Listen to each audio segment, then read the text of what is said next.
home of one of our viewer garden winners. This is Tom and Pam McLemore.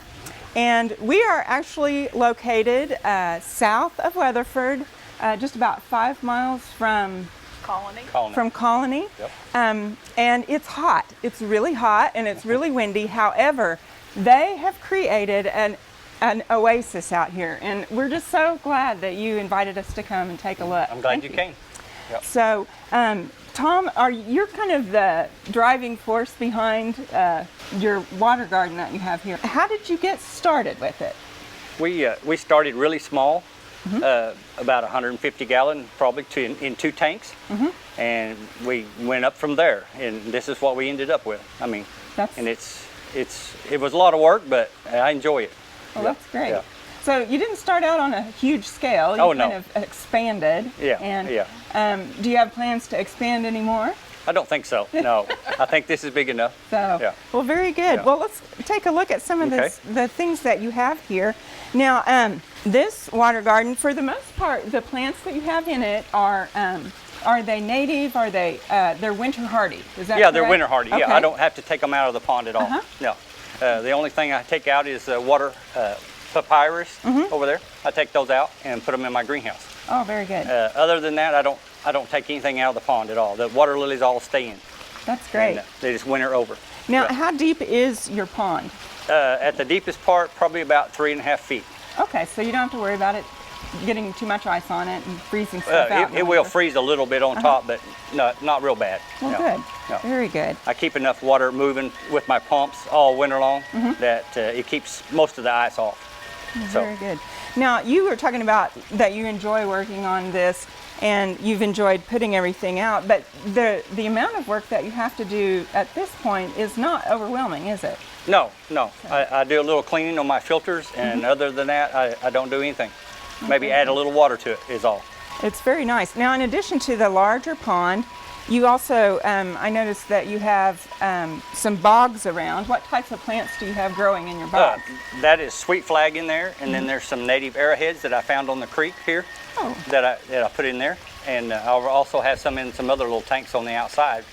And does the tanks on the outside, do you filter water through those, or that's they're just still water. I just keep them full of water. Okay.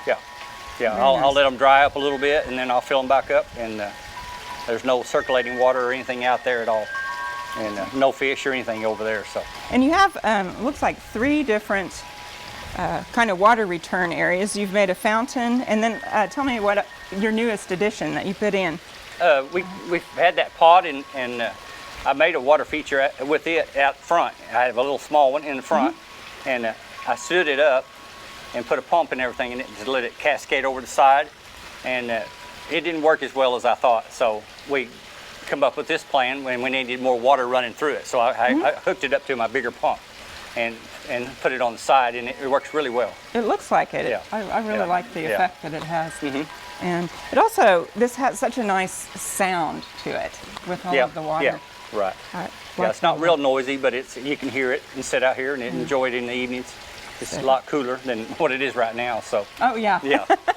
Now tell me about your bridge. I like the design that you have in this. How did that come about? We just we went to buy the natural wood, or whatever that wood is, composite wood, and we had to go to 2 different places to get it, and that's all we could find.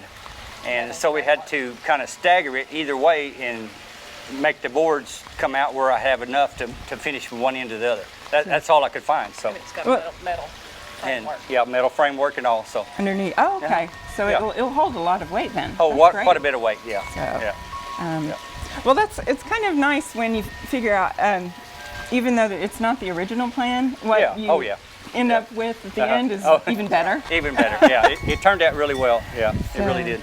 Well, very good. Now you all. This is kind of your getaway. Oh yeah. Back here, you've invested money in this instead of maybe going somewhere, or kind of created a getaway right on your back porch. Right. Oh yeah. And that's really nice. I like that a lot. We have weddings and birthdays here with the family. We had a that's wedding wonderful. here. Yeah. And you said your pond's pretty much in balance now. Is Pretty that good. a function of it being larger? Do you think it kind of? I don't know. It took a while for it to get that way, and I don't know if with the plants and the fish, I had to get it balanced somehow or another. I don't know if it was the salt that I added and kept checking it, the water, pH, and all that kind of stuff. And it took me a little while for it to get it straightened out. So, but yeah, now it's really good. So, Yeah. kind of another one of those trial and error things. Yeah, I had to. Yeah, Just I keep just at tried it. Just kept at it. Yeah, yeah. very It took good. a while. Yeah. So, well, we really do enjoy getting to see your creation and enjoy your oasis with you. And thank you so much for sharing with All us. right. Thank you. Thank you for coming. Yep.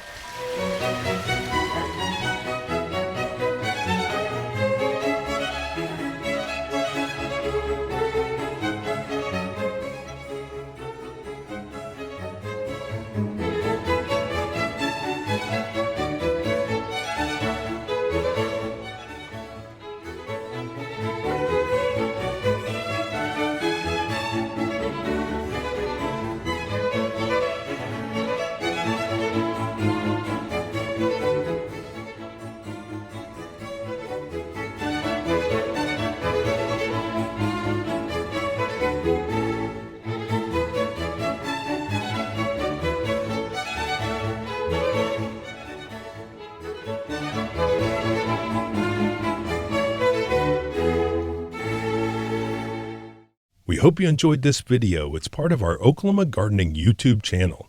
You can also find even more videos on our OK Gardening Classics YouTube channel. And join us on social media for great gardening tips, photos, and discussion.